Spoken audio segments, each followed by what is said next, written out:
let's talk about the mistakes that new people might make. So, firstly, it's very important to actually understand how to use your equipment because you want to put together a good demo reel. To have a good demo, you got to have a good recording space. You got to learn how to use your microphone correctly. And that's where the mistakes happen. A lot of newbies don't know how to put together a good recording booth. And a lot of newbies don't know how to use their microphone. And you might think, well, isn't it pretty easy? Isn't it I just talk into the mic and that's it? No, that's a big rookie mistake. There's settings.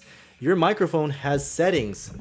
If you look at the back of my microphone, there's little knobs that you can adjust, and they're there for good reason. You can change the sensitivity of your microphone. Not only that, you can change the pattern that your mic records in. You might be wondering, what in the world is a pattern? What do you mean you can change the pattern? Microphones record in patterns, and what that means is that sometimes microphones record in the front, sometimes they record on the sides, sometimes they record in the back and the front, sometimes they record all the way around. It depends on your microphone and it depends on the recording pattern. Newbies most of the time don't know this, and that means you're going to be picking up extra background noise. You're going to be using your mic correctly. There's microphone technique that you have to learn to get the most and best sound out of your microphone. Another mistake that newbies make is they don't know how to put together a good recording space. This is super common, and oftentimes it's a problem because we can't hear it. We can't hear the background noise through speakers. But if you listen through headphones, or if the customer hands it off to an engineer, they will see that background noise.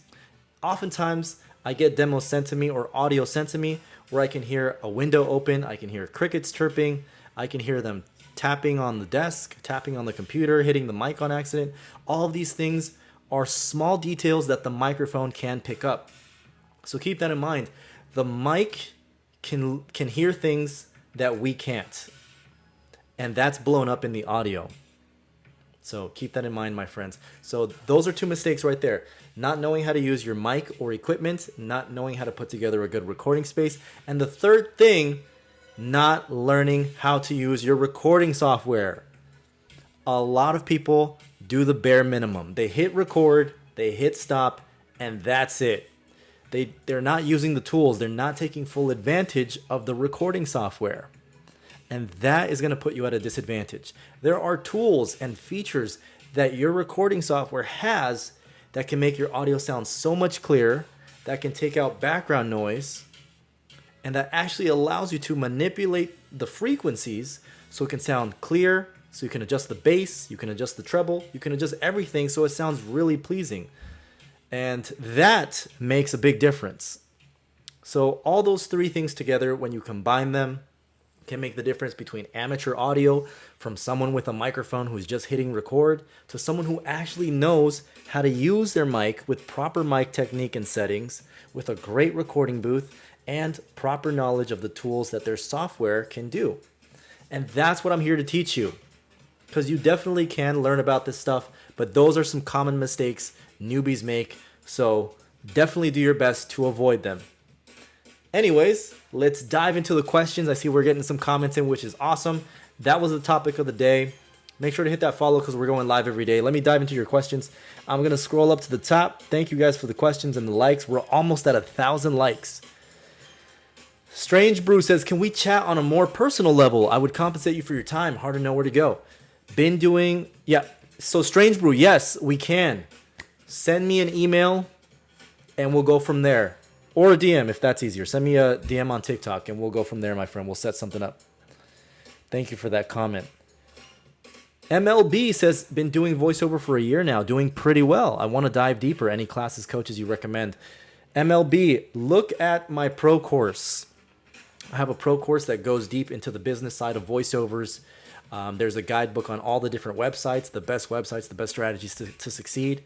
That's on voiceoverfreedom.com. Or send me a DM and we can go from there, my friend. Crystal, absolutely. Good monitoring headphones are a must. I highly, highly agree. Because when you hear through your computer speakers, you're not hearing the full thing. When you hear through your iPhone, you're not hearing the full thing. You want headphones. You want either earbuds or headphones. because you're going to be able to hear everything that way. Anytime I edit, I'm putting on headphones or earbuds. So definitely do the same thing. Highly recommend. And yes, you are correct. That should all be done at the production stage. Yes, you are correct. A lot of customers want production level quality. And so that's the main difference. The software, the mic technique, the recording booth, all very important. Esder says, I've been told I should do voiceovers. How do I get started? Cool. So let me just dive into the most common ways of getting started, which is, do I need qualifications? What kind of equipment do I need? What are the best websites? How do I know if I have the right voice? So let's just start there. Come on, come on, come on. But first, can we get to 1,000 likes? Double tap that screen real quick. Let's get to our first 1,000 likes. All right, let's start with the equipment since we're already kind of touching that point. You're going to need a microphone, obviously, and you're going to need a recording space, and you're going to need a computer. So the good news is your computer doesn't have to be fancy. It doesn't have to be the latest and greatest. As long as it's not 10 years or older, you're going to be fine. That could be a laptop, it could be a desktop, Mac or PC will be okay. Your recording space can be your closet, it can be your bedroom. Now here's the thing, you do want to dress it up a little bit. You want to use some sound treatment. Sound treatment is intended to deflect the sound waves and absorb the sound waves so that they don't bounce everywhere.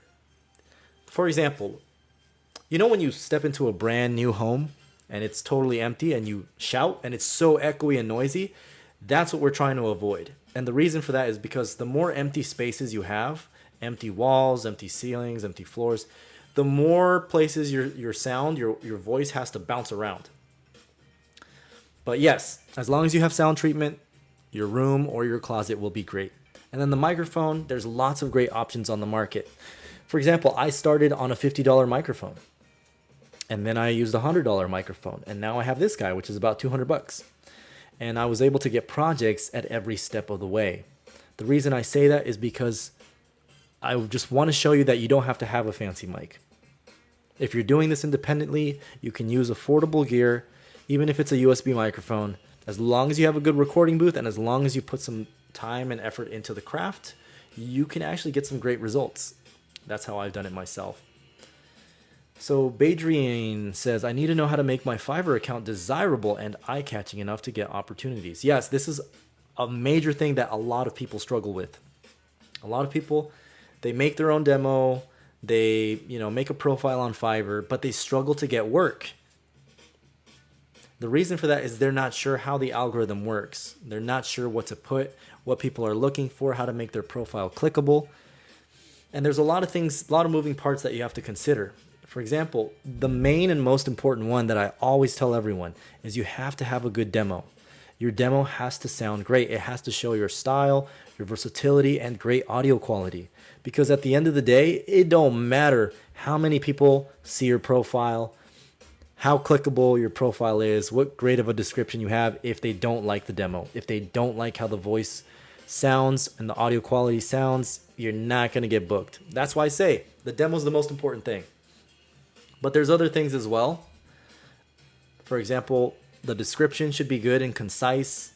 Your thumbnail should be clickable. Your title even should be descriptive. So that way the customer knows what they're going to expect without even having to click on your profile. Yep, even if you're starting out, exactly. All of these are important things. So yes, a good demo is especially important if you're starting out, I would say. Demo scripts. Be unique, absolutely. Embrace your voice, embrace your uniqueness, and experiment. Have fun with it. Try different styles. That's how you're going to find the right demo to market yourself with. So is the mic important? What are your thoughts on the Fifine 688? Let me look that up real quick. But yeah, the mic is pretty important. It's not the most important thing, but it is important. You don't want to use a $20 mic or a $30 mic. I'd say $50. That microphone, my friend, is a little too on the cheap side. It looks like it's like $30. Wait, hold on a second. I want to make sure I'm looking at the right one. Okay, I was looking at a different one. So yeah, the Fifine K688 is a great microphone, but it's a dynamic microphone. And so I want to make a distinguish between the two. There's condenser microphones and there's dynamic microphones. Now, Fifine does have some good microphones. They have a $50 one, which I like, and it's a condenser microphone. That's the one I recommend for anyone who's on a tight budget. Get the Fifine for $50. That will get you started.